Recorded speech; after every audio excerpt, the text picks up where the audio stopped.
सच्ची मोहब्बत क्या है, इसकी मिसाल बनी नेपाल के सोशल मीडिया इन्फ्लुएंसर विवेक पंगेनी और सृजना सुवेदी की जोड़ी। विवेक पंगेनी ने ब्रेन ट्यूमर की वजह से 19 दिसंबर 2024 को अमेरिका में आखिरी सांस ली। विवेक के जाने के बाद सृजना बिल्कुल अकेली पड़ गई, मानो उनकी जिंदगी थम सी गई थी।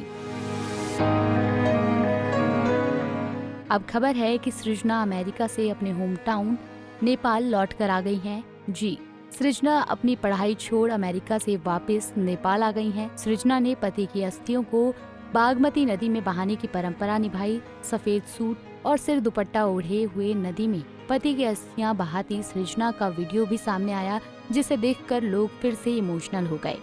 विवेक के पास समय कम है और उनका ये साथ जल्द छूट जाएगा। ये सब जानते हुए जिस तरह से सृजना ने पति की सेवा की, वो हर किसी के लिए प्रेरणा बन गई। सृजना का पति के लिए अटूट प्यार, समर्पण और देखभाल देख लोगों ने उन्हें कलयुग की सीता का दर्जा दे दिया। वाकई में आज के समय में ऐसा निस्वार्थ प्यार मिलना काफी मुश्किल होता है, जो सृजना का अपने पति के लिए था और है, हमेशा रहेगा। 4 फरवरी को सृजना सुवेदी का बर्थडे था, लेकिन इस साल उनके पास इस दिन को सेलिब्रेट करने की वजह नहीं थी। अपने जन्मदिन के मौके पर सृजना ने एक कविता लिखी, जिसमें उनके पति के लिए तड़प और इंतजार साफ झलक रहा था। सृजना ने लिखा कि उनके बर्थडे के एक दिन पहले दूसरे तारे के बगल वाला तारा ब्लिंक कर रहा था, जो उन्हें उनके पति की मौजूदगी का एहसास दिला रहा था। इससे उन्हें लगा कि शायद उनका पति मजाक कर रहा है। उन्होंने अपने पोस्ट में आगे लिखा, उनके बर्थडे पर सितारों से भरे आसमान में अंधेरा छा गया। उनका सपना था कि हर जन्मदिन विवेक के साथ मनाएं, लेकिन अब ये सपना भी अधूरा रह गया। विवेक उनकी हर छोटी बड़ी बातें, यहाँ तक कि उनके अजीब सपनों को जानते थे। सृजना की पोस्ट पढ़कर उनके फैंस भी काफी इमोशनल हो गए। बता दें कि विवेक सृजना की लव स्टोरी स्कूल के दिनों से शुरू हुई थी।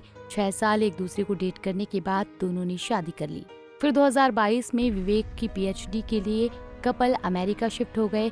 दोनों ने अपनी जिंदगी के हसीन लम्हे इंस्टाग्राम रील्स के जरिए दुनिया के साथ शेयर किए और वो मशहूर कपल बन गए।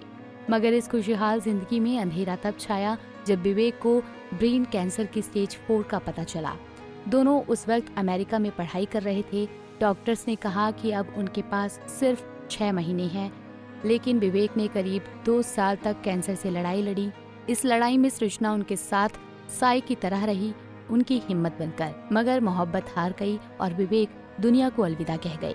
विवेक के जाने के बाद खबर सृजना के सफेद साड़ी में एक वीडियो के जरिए सामने आई, जिसमें वो जमीन पर पति की तस्वीर के सामने बैठी रस्में निभा रही थी। इस वीडियो में सृजना को सफेद लिबास में देखकर दावा किया गया कि सृजना संन्यास ले रही हैं। हालांकि कुछ यूजर्स ने कहा कि नेपाली संस्कृति में ये पति की मौत के बाद एक रस्म होती है। 1 महीने बाद वो सामान्य जीवन जी सकती हैं।